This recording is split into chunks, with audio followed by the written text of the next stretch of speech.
ನಮಸ್ಕಾರ ಸ್ನೇಹಿತರೆ, ಮತ್ತೆ ರಾಜ್ಯದ ಮುಖ್ಯವಾದ ಮಾಹಿತಿಗಳನ್ನು ಡಿಟೇಲ್ ಆಗಿ ನೋಡೋಣ. ಗೃಹ ಜ್ಯೋತಿ ಯೋಜನೆಯ ಫಲಾನುಭವಿಗಳಿಗೆ ಬಿಗ್ ಶಾಕ್. ಶೂನ್ಯ ಬರುತ್ತಿದ್ದಂಥ ಕರೆಂಟ್ ಬಿಲ್ಲು ದಿಢೀರನೆ ಏರಿಕೆ. ಮತ್ತೊಂದೆಡೆಯಲ್ಲಿ ಬಿ.ವೈ. ವಿಜೇಂದ್ರ ರಾಜ್ಯಾಧ್ಯಕ್ಷಕ ಸ್ಥಾನಕ್ಕೆ ರಾಜೀನಾಮೆ ಕೊಡಬೇಕು ಎಂದು ಬಿಜೆಪಿ ಶಾಸಕರಿಂದಲೇ ಒತ್ತಾಯ. ಮತ್ತೊಂದೆಡೆಯಲ್ಲಿ ಹೈಕಮಾಂಡ್ ಅನುಮತಿ ಪಡೆದು ಯತ್ನಾಳ ಮತ್ತು ಜಾರಕಿಹೊಳಿ ಪಾದಯಾತ್ರೆ ಮಾಡಲಿ ಎಂದ ಬಿ.ವೈ. ವಿಜೇಂದ್ರ ಅವರು. ಏನಿದು ಮಾಹಿತಿ? ವಿಡಿಯೋನ ಮಾತ್ರ ಪೂರ್ತಿಯಾಗಿ ನೋಡಿ ಸ್ನೇಹಿತರೆ. ಅನ್ನಭಾಗ್ಯ ಯೋಜನೆಯ ಹಣ ಬಂದ್ ಆಗುವ ಸಾಧ್ಯತೆ, ಹಣದ ಬದಲು ಎಣ್ಣೆ, ಬೇಳೆ, ಸಕ್ಕರೆ ಅಂತಹ ಆಹಾರ ಸಾಮಗ್ರಿ ಕೊಡಲು ಚಿಂತನೆ, ಎಲ್ಲ ಮಾಹಿತಿಗಳನ್ನು ನೋಡೋಣ.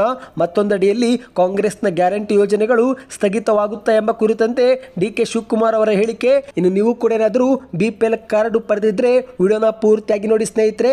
ಎಲ್ಲ ಮಾಹಿತಿಗಳನ್ನು ಡೀಟೇಲ್ ಆಗಿ ನೋಡೋಕ್ಕಿಂತ ಮೊದಲು ನೀವು ನಮ್ಮ ಚಾನಲ್ಗೆ ಮೊದಲು ಬಾರಿ ಭೇಟಿ ಕೊಡ್ತಾ ಇದ್ರೆ ದಯವಿಟ್ಟು ಸಬ್ಸ್ಕ್ರೈಬ್ ಆಗಿ ಪಕ್ಕದಲ್ಲಿ ಕಾಣಿಸುವ ಗಂಟೆ ಕೂಡ ಒತ್ತಿ ಇದ್ರೆ ಸಾಕು. ಕರ್ನಾಟಕದ ಮುಖ್ಯವಾದ ಸುದ್ದಿಗಳು ನಿಮಗೆ ಸಿಗುತ್ತವೆ. ಈ ಒಂದು ವಿಡಿಯೋಗೆ ಲೈಕ್ ಮಾಡಿ ವಿಡಿಯೋನ ಪೂರ್ತಿಯಾಗಿ ನೋಡಿ.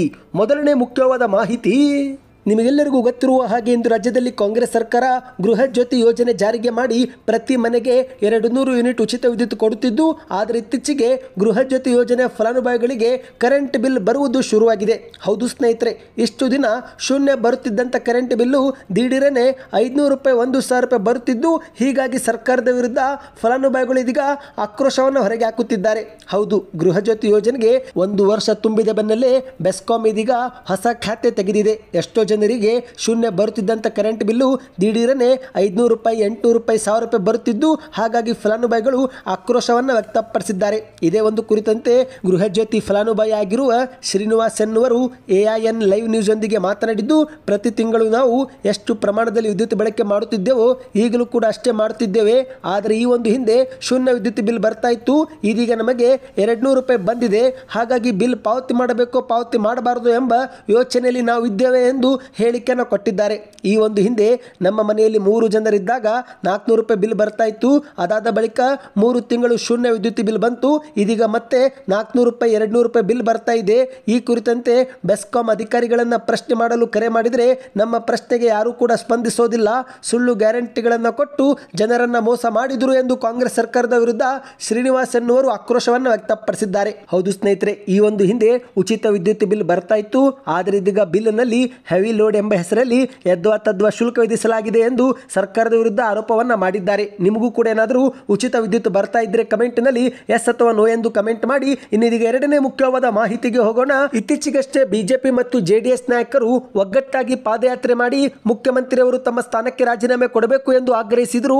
ಆದರೆ ಇದೀಗ ಸ್ವತಃ ಬಿ.ವೈ. ವಿಜೇಂದ್ರ ಅವರೇ ತಮ್ಮ ರಾಜ್ಯಾಧ್ಯಕ್ಷಕ ಸ್ಥಾನಕ್ಕೆ ರಾಜೀನಾಮೆ ಕೊಡಬೇಕು ಎಂದು ಸ್ವಪಕ್ಷದ ಶಾಸಕರಿಂದಲೇ ಒತ್ತಾಯ ಕೇಳಿ ಬಂದಿದೆ. ಹೌದು ಸ್ನೇಹಿತರೆ, ಇದೇ ಒಂದು ವಿಚಾರ ಕುರಿತಂತೆ ಮಾಧ್ಯಮಗಳ ಮುಂದೆ ಮಾತನಾಡಿದಂಥ ಆರೋಶಕ್ ಅವರು ಸೂಕ್ತ ಸಮಯದಲ್ಲಿ ವರಿಷ್ಠರಿಂದ ತೀರ್ಮಾನ ತೆಗೆದುಕೊಳ್ಳಲಾಗುತ್ತೆ ಎಂದು ಹೇಳಿಕೆಯನ್ನು ಕೊಟ್ಟಿದ್ದಾರೆ. ಹೌದು, ಇಂದು ರಾಜ್ಯ ರಾಜಕೀಯದಲ್ಲಿ ಬಿಜೆಪಿ ರಾಜ್ಯಾಧ್ಯಕ್ಷಕ ಬಿ.ವೈ. ವಿಜೇಂದ್ರ ಅವರಿಗೆ ರಾಜ್ಯಾಧ್ಯಕ್ಷಕ ಸ್ಥಾನ ಕೊಟ್ಟಿದ್ದು ಹಲವರಿಗೆ ಅಸಮಾಧಾನ ಉಂಟಾಗಿದ್ದು, ಹಾಗಾಗಿ ಈ ಒಂದು ಸ್ಥಾನಕ್ಕೆ ಬಿ.ವೈ. ವಿಜೇಂದ್ರ ರಾಜೀನಾಮೆ ಕೊಡಬೇಕು ಎಂದು ಸ್ವತಃ ಬಿಜೆಪಿ ಶಾಸಕರೇ ಮಾಧ್ಯಮಗಳ ಮುಂದೆ ಒತ್ತಾಯಿಸಿದ್ದಾರೆ. ಹೌದು, ಈಗಾಗಲೇ ಹರಿಹರದ ಶಾಸಕರಾಗಿರುವ BP ಹರೀಶ್ ಆಗಿರಬಹುದು, ಬಸವನಗೌಡ ಪಾಟೀಲ್ ಯತ್ನಾಳ್ ಆಗಿರಬಹುದು ಅಥವಾ ರಮೇಶ್ ಜಾರಕಿಹೊಳಿ ಸೇರಿದಂತೆ ಹಲವಾರು ಬಿಜೆಪಿ ಶಾಸಕರು, ನಾಯಕರು ಇದೀಗ ರಾಜ್ಯಾಧ್ಯಕ್ಷಕ ಸ್ಥಾನದಿಂದ ವಿಜೇಂದ್ರ ಅವರನ್ನ ಬದಲಾವಣೆ ಮಾಡಬೇಕು ಎಂದು ಹೇಳಿಕೆ ಕೊಡುತ್ತಿದ್ದಾರೆ. ಹೌದು ಸ್ನೇಹಿತರೆ, ಬಿ.ವೈ. ವಿಜೇಂದ್ರ ತಮ್ಮ ಸ್ಥಾನಕ್ಕೆ ರಾಜೀನಾಮೆ ನೀಡಬೇಕು ಎಂಬ ಮಾತುಗಳನ್ನು ಆಡುತ್ತಿದ್ದು, ಈ ಒಂದು ವಿಚಾರ ಬಿಜೆಪಿಯಲ್ಲಿ ಸಾಕಷ್ಟು ಸಂಚಲನಕ್ಕೆ ಕಾರಣವಾಗಿದೆ. ಇದೇ ಒಂದು ವಿಚಾರವಾಗಿ ಪ್ರತಿಕ್ರಿಯೆ ಕೊಟ್ಟಂತ ಆರೋಶಕ್ ಅವರು ವಿಜೇಂದ್ರನ ರಾಜೀನಾಮೆ ಬಗ್ಗೆ ವರಿಷ್ಠರು ಸೂಕ್ತ ಸಮಯದಲ್ಲಿ ಸೂಕ್ತ ನಿರ್ಧಾರ ತೆಗೆದುಕೊಳ್ಳುತ್ತಾರೆ. ಕರ್ನಾಟಕದ ರಾಜಕೀಯ ಬೆಳವಣಿಗೆ ಮತ್ತು ವಿದ್ಯಮಾನಗಳ ಬಗ್ಗೆ ಬಿಜೆಪಿಯ ವರಿಷ್ಠರು ಎಲ್ಲವನ್ನೂ ಕೂಡ ಗಮನಿಸುತ್ತಿದ್ದಾರೆ. ಸೂಕ್ತ ಸಮಯದಲ್ಲಿ ಸರಿಯಾದ ತೀರ್ಮಾನವನ್ನು ಅವರು ಮಾಡುತ್ತಾರೆ ಎಂದು ಹೇಳಿಕೆಯನ್ನು ಕೊಟ್ಟಿದ್ದಾರೆ. ನಾನು ಕೂಡ ಶೀಘ್ರದಲ್ಲೇ ದೆಹಲಿಗೆ ಹೋಗಿ ನಾಯಕರನ್ನ ಭೇಟಿಯಾಗುತ್ತೇನೆ. ಕರ್ನಾಟಕದಲ್ಲಿ ಆಗುತ್ತಿರುವ ಎಲ್ಲ ಬೆಳವಣಿಗೆ ಬಗ್ಗೆ ವರಿಷ್ಠರ ಗಮನಕ್ಕೆ ತಂದು ನಾನು ಮಾತನಾಡುತ್ತೇನೆ ಮತ್ತು ಶೀಘ್ರವೇ ಕರ್ನಾಟಕಕ್ಕೆ ಪರಿಹಾರ ಕೊಡುವಂತೆಯೂ ಕೂಡ ನಾನು ಮನವಿ ಮಾಡುತ್ತೇನೆ ಎಂದು ಮಾಧ್ಯಮಗಳ ಮುಂದೆ ತಿಳಿಸಿದ್ದಾರೆ. ಇನ್ನೀಗ ಮತ್ತೊಂದು ಮುಖ್ಯವಾದ ಮಾಹಿತಿಗೆ ಹೋಗೋಣ. ಇತ್ತೀಚೆಗೆ ಬಿಜೆಪಿ ಮತ್ತು JDS ನಾಯಕರು ಕಾಂಗ್ರೆಸ್ ಸರ್ಕಾರದ ವಿರುದ್ಧ ಬೆಂಗಳೂರಿಂದ ಮೈಸೂರುವರೆಗೆ ಪಾದಯಾತ್ರೆಯನ್ನ ಮಾಡಿದರು. ಆದರೆ ಬಿಜೆಪಿಯವರು ಮಾಡಿದ ಈ ಒಂದು ಪಾದಯಾತ್ರೆಯನ್ನ ಸ್ವತಃ ಬಿಜೆಪಿಯ ಶಾಸಕರಾಗಿರುವ ಯತ್ನಾಳ್ ಅವರೇ ವ್ಯಂಗ್ಯವಾಡಿದ್ರು. ಹೌದು ಸ್ನೇಹಿತರೆ, ಭ್ರಷ್ಟಾಚಾರ ಮಾಡಿದವರಿಂದಲೇ ಭ್ರಷ್ಟಾಚಾರದ ಪಾದಯಾತ್ರೆ ನಡೀತಾ ಇದೆ.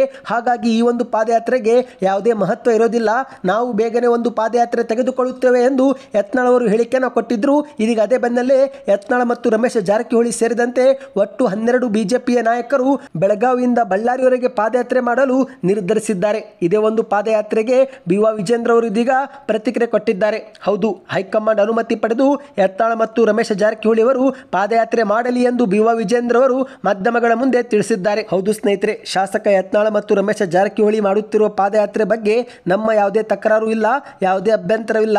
ಆದರೆ ಅವರು ಬಿಜೆಪಿಯ ವರಿಷ್ಠರ ಅನುಮತಿ ಪಡೆದುಕೊಂಡು ನಂತರ ಪಾದಯಾತ್ರೆ ಮಾಡಲಿ ಎಂದು ವಿಜೇಂದ್ರ ಅವರು ತಿಳಿಸಿದ್ದಾರೆ. ಹೌದು ಸ್ನೇಹಿತರೆ, ಇದೀಗ ಶಾಸಕ ಬಸವನಗೌಡ ಪಾಟೀಲ್ ಯತ್ನಾಳ್ ಅವರ ನೇತೃತ್ವದಲ್ಲಿ ಬಿಜೆಪಿಯ 12 ನಾಯಕರು ಬೆಳಗಾವಿಯ ಹೊರವಲಯದ ರೆಸಾರ್ಟ್ನಲ್ಲಿ ಸಭೆ ಮಾಡಿ ವಾಲ್ಮೀಕಿ ಹಗರಣ ವಿರುದ್ಧ ಪಾದಯಾತ್ರೆ ಮಾಡಲು ತೀರ್ಮಾನಿಸಿದ್ದಾರೆ. ಹೌದು, ಬೆಳಗಾವಿಯಿಂದ ಬಳ್ಳಾರಿವರೆಗೆ ಪಾದಯಾತ್ರೆ ಮಾಡಲು ಬಿಜೆಪಿ ನಾಯಕರು ಇದೀಗ ಸಿದ್ಧರಾಗಿದ್ದು, ಇದೇ ವಿಚಾರಕ್ಕೆ ಬಿ.ವಾ. ವಿಜೇಂದ್ರ ಅವರು ಮಾಧ್ಯಮಗಳ ಮುಂದೆ ಪ್ರತಿಕ್ರಿಯಿಸಿದ್ದಾರೆ.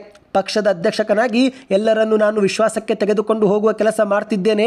ಇದೀಗ ಉತ್ತರ ಕರ್ನಾಟಕದಲ್ಲಿ ಪಾದಯಾತ್ರೆ ಮಾಡುವುದಕ್ಕೆ ಕೆಲವು ಶಾಸಕರು ನಿರ್ಧಾರ ಮಾಡಿಕೊಂಡಿದ್ದಾರೆ. ಇದಕ್ಕೆ ನನ್ನ ಅಭ್ಯಂತರವಿಲ್ಲ.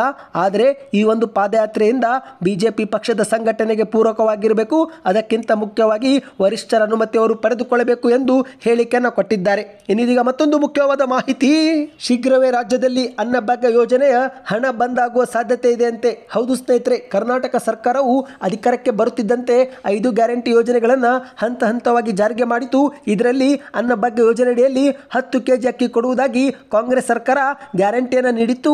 ಆದರೆ ಅಕ್ಕಿಯನ್ನು ಹೊಂದಿಸಲಾಗದ ಪರಿಣಾಮ ಕೇಂದ್ರ ಸರ್ಕಾರವು ಕೂಡ ಅಕ್ಕಿ ನೀಡದ ಪರಿಣಾಮ ಅಕ್ಕಿ ಬದಲಿಗೆ ಹಣವನ್ನು ಸರ್ಕಾರ ನೀಡಲಾಗಿತ್ತು. ಆದರೆ ಇದೀಗ ಕೇಂದ್ರ ಸರ್ಕಾರ ಖುದ್ದು ಮುಂದೆ ಬಂದು ಅಕ್ಕಿ ಕೊಡುವುದಾಗಿ ತಿಳಿಸಿದೆ. ಹೌದು ಸ್ನೇಹಿತರೆ, ಕೇಂದ್ರದ ಆಹಾರ ಸಚಿವರಾಗಿರುವ ಪ್ರಹ್ಲಾದ್ ಜೋಶಿ ಅವರು ಇದೀಗ ರಾಜ್ಯ ಸರ್ಕಾರದಿಂದ ಅಕ್ಕಿ ಬೇಡಿಕೆ ಬಂದರೆ ನಾವು ಅಕ್ಕಿಯನ್ನು ಕೊಡುತ್ತೇವೆ ಎಂದು ತಿಳಿಸಿದ್ದಾರೆ. ಹೌದು, ಪ್ರತಿ ಕೆಜಿಗೆ 28 ರೂಪಾಯಿಯಲ್ಲಿ ಅಕ್ಕಿ ಕೊಡಲು ಕೇಂದ್ರ ಸರ್ಕಾರ ಸಿದ್ಧವಿದೆ. ಕರ್ನಾಟಕ ಸರ್ಕಾರದಿಂದ ಎಷ್ಟು ಬೇಕಾದರೂ ಅಕ್ಕಿಯ ಬೇಡಿಕೆ ಬರಲಿ, ಅಷ್ಟು ಕೂಡ ಪೂರೈಸುತ್ತೇವೆ ಎಂದು ಹೇಳಿಕೆಯನ್ನು ಕೊಟ್ಟಿದ್ದಾರೆ. ಹಾಗಾಗಿ ಸ್ನೇಹಿತರೆ, ಒಂದು ವೇಳೆ ಏನಾದರೂ ಕೇಂದ್ರ ಸರ್ಕಾರದಿಂದ ಕರ್ನಾಟಕ ರಾಜ್ಯಕ್ಕೆ ಬೇಕಾಗಿರುವ ಅಕ್ಕಿ ಏನಾದರೂ ಪೂರೈಕೆ ಆತಂದರೆ ಮುಂದಿನ ದಿನಗಳಲ್ಲಿ 5 ಕೆಜಿ ಬದಲು ನೀಡುತ್ತಿರುವ ಹಣ ಬಂದ್ ಮಾಡಿ 10 ಕೆಜಿ ಅಕ್ಕಿ ಕೊಡುವ ಸಾಧ್ಯತೆ ಇದೆ ಎಂದು ಹೇಳಲಾಗಿದೆ. ಆದರೆ ಇದೇ ನಡುವೆ ಮತ್ತೊಂದು ಮುಖ್ಯವಾದ ಮಾಹಿತಿಯೂ ಕೂಡ ಬಂದಿದೆ. ಹೌದು ಸ್ನೇಹಿತರೆ, ಈ ಒಂದು ಹಿಂದೆ ಕರ್ನಾಟಕ ಸರ್ಕಾರ ಅಕ್ಕಿ ನೀಡಲಾಗದ ಪರಿಣಾಮ ಒಂದು ಸರ್ವೆಯನ್ನು ಮಾಡಿತ್ತು. ಆ ಒಂದು ಸರ್ವೆಯಲ್ಲಿ ರಾಜ್ಯದ ಫಲಾನುಭವಿಗಳು ಅಕ್ಕಿ ಕೊಡಲು ಆಗಲಿಲ್ಲವೆಂದರೆ ಎಣ್ಣೆ, ಬೇಳೆ, ಸಕ್ಕರೆ ಅಂತಹ ಆಹಾರ ಸಾಮಗ್ರಿ ಕೊಡುವಂತೆ ಸರ್ಕಾರಕ್ಕೆ ಮನವಿ ಮಾಡಿದ್ರು. ಹಾಗಾಗಿ ಸರ್ಕಾರದ ಮುಂದೆ ಮತ್ತೊಂದು ವಿಧಾನವಿದೆ. ಅದೇನೆಂದರೆ 5 ಕೆಜಿ ಅಕ್ಕಿ ಕೊಟ್ಟು ಉಳಿದ 5 ಕೆಜಿ ಬದಲಿಗೆ ಎಣ್ಣೆ, ಬೇಳೆ, ಸಕ್ಕರೆ ಕೊಡಲು ಕೂಡ ಸರ್ಕಾರ ಚಿಂತಿಸುತ್ತಿದೆ. ಅಂದ ಹಾಗೆ ಸ್ನೇಹಿತರೆ, ನಿಮ್ಮ ಪ್ರಕಾರ 10 ಕೆಜಿ ಅಕ್ಕಿ ಕೊಡಬೇಕು ಅಥವಾ 5 ಕೆಜಿ ಅಕ್ಕಿ ಕೊಟ್ಟು ಉಳಿದ 5 ಕೆಜಿ ಹಣವನ್ನು ಕೊಡಬೇಕು ಅಥವಾ ಕೊನೆಯದಾಗಿ 5 ಕೆಜಿ ಅಕ್ಕಿ ಕೊಟ್ಟು ಉಳಿದ 5 ಕೆಜಿ ಬದಲಿಗೆ ಎಣ್ಣೆ, ಬೇಳೆ, ಸಕ್ಕರೆ ಅಂತಹ ಆಹಾರ ಸಾಮಗ್ರಿ ಕೊಡಬೇಕು? ನಿಮ್ಮ ಅನಿಸಿಕೆಯನ್ನು ಎಂಬುದನ್ನು ಕಮೆಂಟ್ ಮಾಡಿ. ಇದರಿಂದ ಒಂದು ಉತ್ತಮ ಫೀಡ್ಬ್ಯಾಕ್ ಸಿಗುತ್ತೆ. ಇನ್ನಿದೀಗ ಕೊನೆಯ ಮುಖ್ಯವಾದ ಮಾಹಿತಿಗೆ ಹೋಗೋಣ. ಇದೀಗ ರಾಜ್ಯದಲ್ಲಿ ಗ್ಯಾರಂಟಿ ಯೋಜನೆಗಳು ಬಂದ್ ಆಗಬಹುದು ಎಂಬ ಆತಂಕದಲ್ಲಿದ್ದಂಥ ಫಲಾನುಭವಿಗಳಿಗೆ ಸ್ವತಃ ಉಪಮುಖ್ಯಮಂತ್ರಿ ಡಿ.ಕೆ. ಶಿವಕುಮಾರ್ ಅವರು ಒಂದು ಭರವಸೆ ಮಾತುಗಳನ್ನಾಡಿದ್ದಾರೆ. ಹೌದು ಸ್ನೇಹಿತರೆ, ಇತ್ತೀಚೆಗೆ ಕಳೆದ 2 ತಿಂಗಳಿನಿಂದ ಗೃಹಲಕ್ಷ್ಮಿ ಯೋಜನೆ ಹಣ ಜಮವಾಗುತ್ತಿಲ್ಲ. ಇನ್ನು ಕೆಲವರಿಗೆ ಇಷ್ಟು ದಿನ ಬರುತ್ತಿದ್ದಂಥ ಉಚಿತ ವಿದ್ಯುತ್ ಬಿಲ್ಲು ಇದೀಗ ದಿಢೀರನೆ 400 ರೂಪಾಯಿ, 500 ರೂಪಾಯಿ ಬರ್ತಾ ಇದೆ.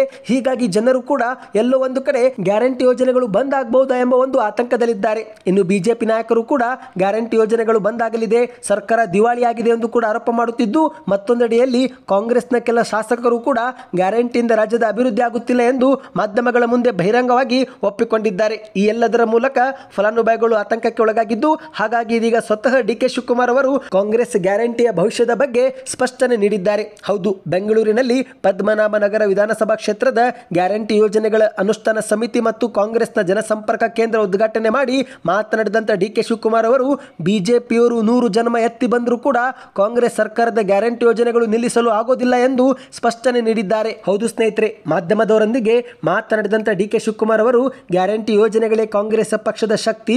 ಈ ಒಂದು ಹಿಂದೆ ಇಂದಿರಾ ಗಾಂಧಿಯವರು ವೃದ್ಧಾಪ್ಯ ವೇತನ, ವಿಧವಾ ವೇತನ, ಬ್ಯಾಂಕ್ ರಾಷ್ಟ್ರೀಕರಣ, ಉಳುವವನಿಗೆ ಭೂಮಿ ಯೋಜನೆ ಎಲ್ಲವನ್ನು ಜಾರಿಗೆ ತಂದರು. ಇನ್ನು ರಾಜ್ಯದಲ್ಲಿ ಕಾಂಗ್ರೆಸ್ ಸರ್ಕಾರ ರೈತರ ಪಂಪ್ಸೆಟ್ಗೆ 10 HP ಉಚಿತ ವಿದ್ಯುತ್, ಎಸ್.ಎಂ. ಕೃಷ್ಣ ಅವರು ಮುಖ್ಯಮಂತ್ರಿ ಆದ ಕಾಲದಲ್ಲಿ ಸ್ತ್ರೀ ಶಕ್ತಿ ಯೋಜನೆ ಜಾರಿಗೆ ತಂದರು. ಇದರಲ್ಲಿ ಯಾವುದಾದ್ರೂ ಒಂದು ಯೋಜನೆಯನ್ನ ನಿಲ್ಲಿಸಲಾಗಿದೆ ಆಗಿದೆಯಾ ಎಂದು ಪ್ರಶ್ನೆ ಮಾಡಿದ್ದಾರೆ. ಬಡವರಿಗೆ ಮನೆ, ಬಡವರಿಗೆ ಕೊಡುವ ನಿವೇಶನ, ಇಂದಿರಾ ಕ್ಯಾಂಟೀನ್ ಯಾವುದಾದ್ರೂ ಯೋಜನೆ ನಿಂತಿದೆಯಾ ಎಂದು ಪ್ರಶ್ನೆ ಮಾಡಿದ್ದಾರೆ.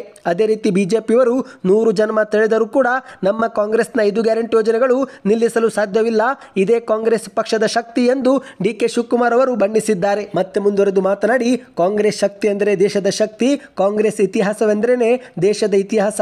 ಕಾಂಗ್ರೆಸ್ ಅಧಿಕಾರಕ್ಕೆ ಬಂದರೆ ಎಲ್ಲ ವರ್ಗದವರು ಅಧಿಕಾರಕ್ಕೆ ಬಂದಂತೆ ಇಂದು ಬಿಜೆಪಿಯವರು ಕೂಡ ನಮ್ಮ ಗ್ಯಾರಂಟಿ ಯೋಜನೆಗಳ ಲಾಭವನ್ನು ಪಡೆದಿದ್ದಾರೆ.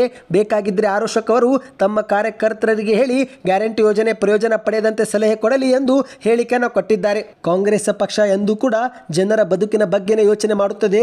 ಜನರ ಬದುಕು ಕಟ್ಟುವ ಕೆಲಸವನ್ನು ಕಾಂಗ್ರೆಸ್ ಮಾಡುತ್ತೆ. ಆದರೆ ಬಿಜೆಪಿಯವರು ದೇವರು, ಜಾತಿ, ಧರ್ಮ ಅಂತ ಭಾವನೆ ಮೇಲೆ ರಾಜಕಾರಣ ಮಾಡ್ತಾರೆ ಎಂದು ಮಾಧ್ಯಮಗಳ ಮುಂದೆ ಕಿಡಿಕಾರಿದ್ದಾರೆ. ಇವತ್ತಿಗೆ ಇಷ್ಟೇ ಇತ್ತು.